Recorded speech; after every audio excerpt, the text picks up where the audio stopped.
I want to make a video about the difference between FPS and what I think is more important, which is called frame time.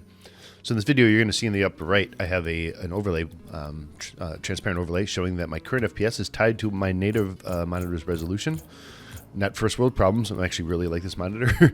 It's a Samsung G5. It's currently set at 165 frames, or 165 hertz, I should say. And in game, I have 165 FPS as the game is letting me wanting to do.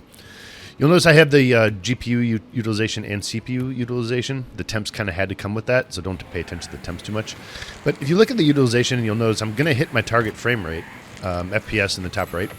But if you just even look at the video, and this is like a shitty compressed YouTube video edited through Sony Vegas, like, it just doesn't look as really good. I mean, it looks kind of janky, even though I'm hitting my target FPS.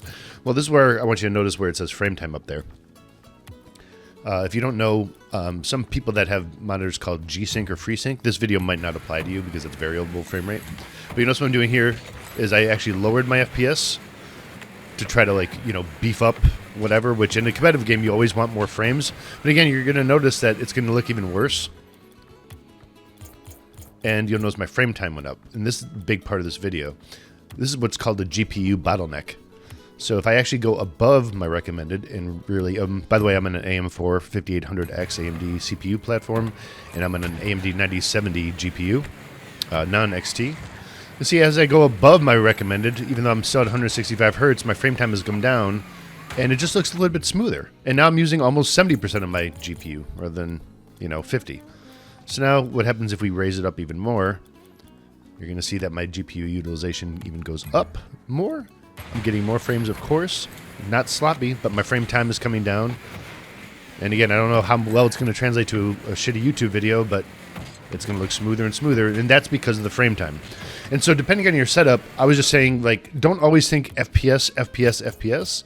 Do some experimenting either up or down with your video settings, because you might find that because it's such an old game, your GPU might be able to do a lot faster. I'm not going to say this is the heavy car bug, but a lot of lag comes from what's called frame time.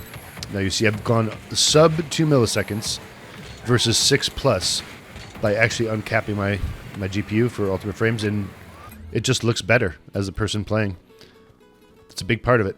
So just an idea. Might want to test that. Peace, love.